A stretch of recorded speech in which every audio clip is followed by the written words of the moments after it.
Yeah. Did you leave the summit with a bigger wallet or just IOUs? Let me just say, and thank you for inviting me. There was a lot of work that we had to do before the summit.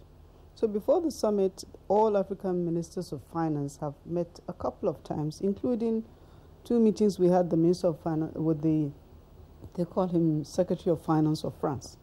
And what we wanted to do was to zero down the issues that we have, and we have many issues in Africa, to 2, 3, 4. So we ended up with 4. And we had pre-prepared points that we made sure got into the speeches of our president, so that each president was resonating the concerns. So one of the concerns is access to vaccines. So there is less than equitable access to vaccine, and everybody is calling for that equitable access to vaccine. Secondly, relating to vaccine still is the capacity and the need for Africa, not just now but in the future, to be able to produce vaccines within the continent, so that we're not like now depending on vaccine supplies coming in from the continent. And then there was a problem of liquidity. All of our countries have been stressed because of the COVID-19 impact. We end up having fiscal crisis, and we ended up having to borrow more than we planned, putting our economies in a very precarious position. We had liquidity issues. So there was the question of addressing our debts. And already this European countries, the G7, had given the DSSI, which some countries took, Nigeria did not take.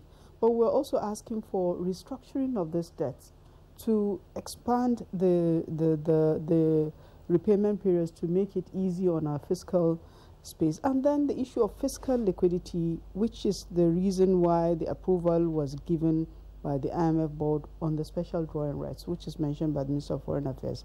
This SDRs means that we can access initial capital investments that we made into the IMF, but on a loan basis. We're accessing it now to pay it back later. But not only that, because Africa is entitled to about 33.6 billion of the 650 billion SDRs, it's too small. The funding gap for Africa, the assessment we have made, is up to about 450 billion.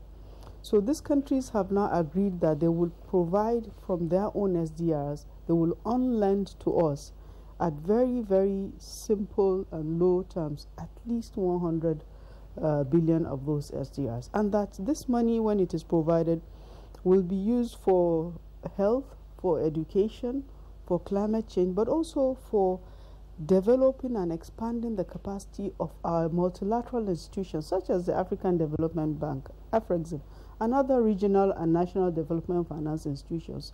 That is what will give us resilience for the future, so that when something like this happens again, these institutions are able and ready to be able to provide interventions to our economies. Finally, to enable partnerships between our countries, so that we're able to get investors that will come in and invest in producing vaccines and other things. The summit also concentrated a lot about the need to provide financing for the entrepreneurs in our countries, especially the micro, small, medium enterprise, because at the end of the day, that is what brings about resilience in any economy.